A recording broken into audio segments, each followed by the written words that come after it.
Oldest ride, longest line. Woo! That is actually not true.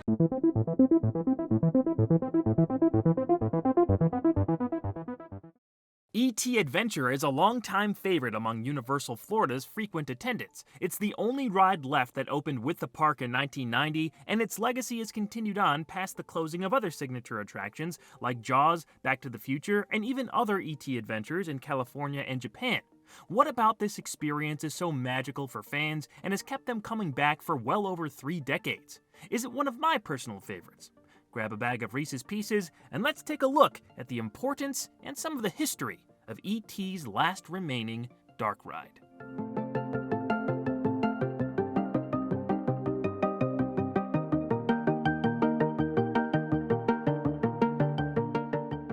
After a long delay, Universal's Orlando theme park project kicked into high gear in the mid-1980s with the heavy involvement of Steven Spielberg.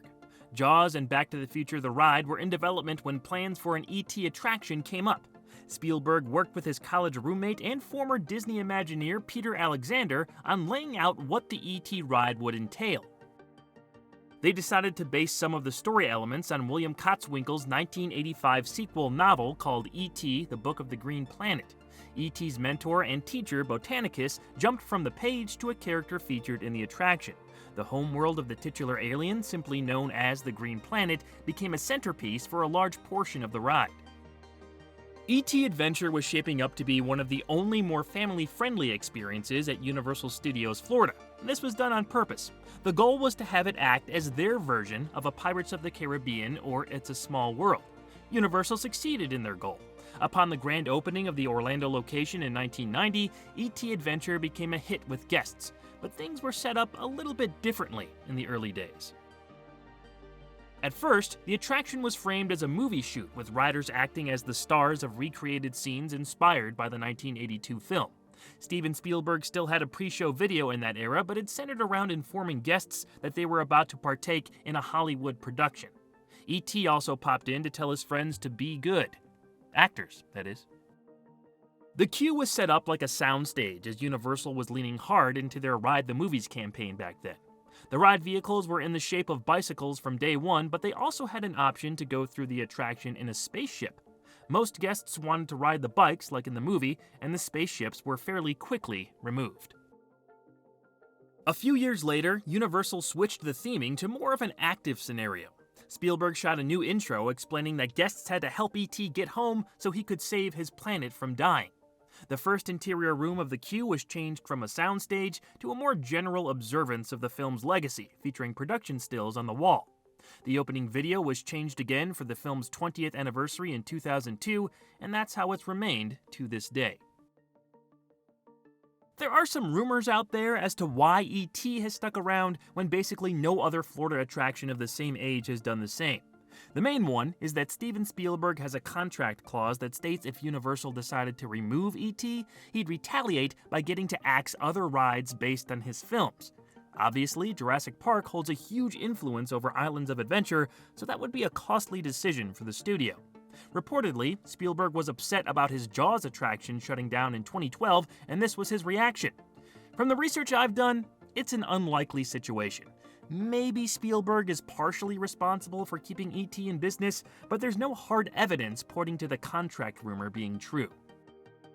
The ride has stayed intact for decades now, as everything around it has changed.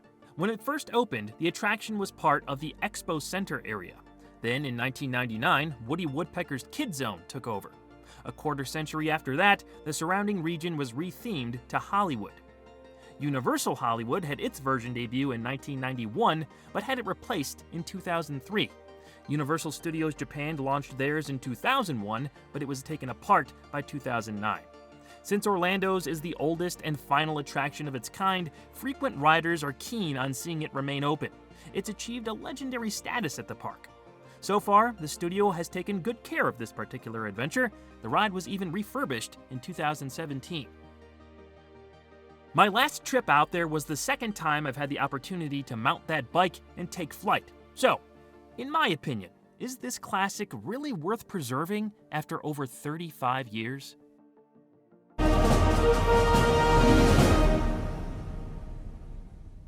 Of course it is.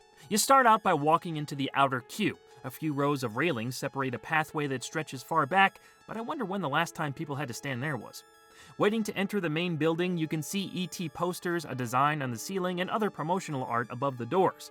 When they open, you head into the relatively small pre-show video room. Spielberg's video plays, telling us we have to help E.T. get home to save his planet of origin. We then enter the lobby with those production stills on the walls. This is when you interact with a team member who asks for your name and you're handed an adventure passport. I didn't mention this earlier, so the point of these things is for the workers to type your name into a system that scans onto the card. Before you enter the ride, you hand them off to another team member, and by the end of the attraction, you're supposed to hear E.T. say your name, creating a personal experience. At first, these were passes to get you onto the fictional set when the ride was themed as a movie shoot, but since changing the framing device, they're now passports that let you fly across the stars. I know this system still works because I've seen recent videos of it functioning, but both times I've been to Universal Florida, this hasn't happened. The team member asks my name, then pretends to type something and hands over the card. All I've ever heard at the end is E.T. say, "Goodbye, friend," or something like that. I think the system holds up to 20,000 names, so I doubt Walter isn't in there. Bums me out.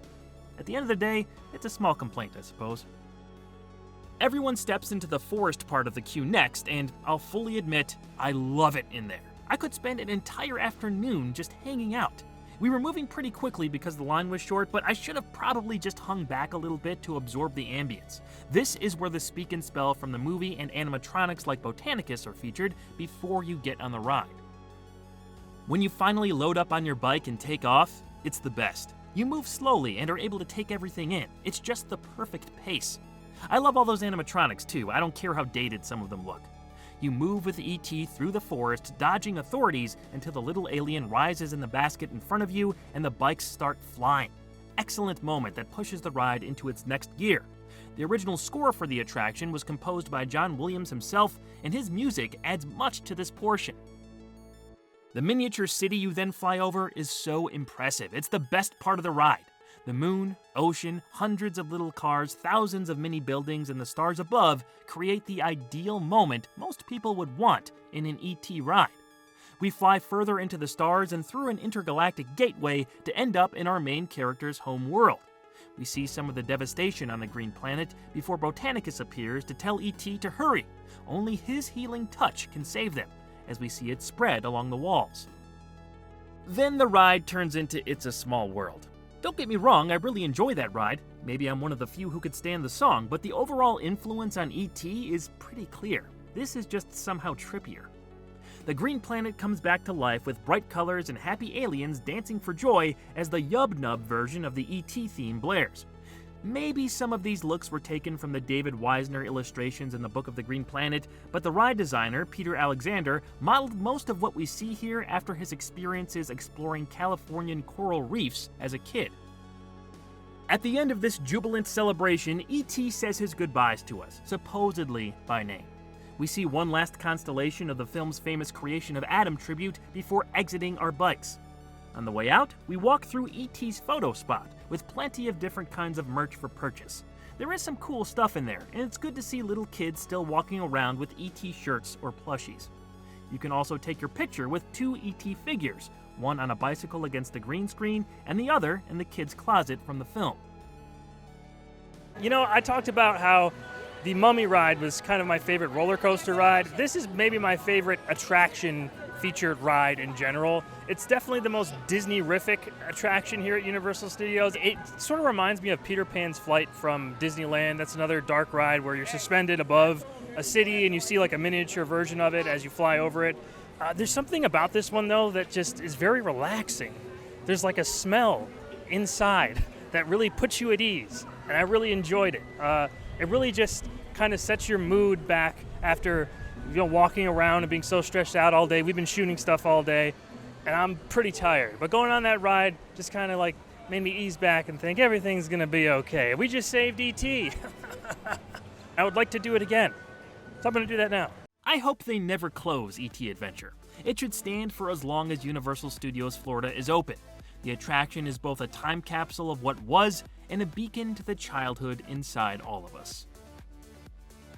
Make sure you check out the Walter Culture YouTube channel for more content. I'll be back at Universal Studios very soon, but next time on Juniversal, we go back to talk about one of the greatest movies of all time.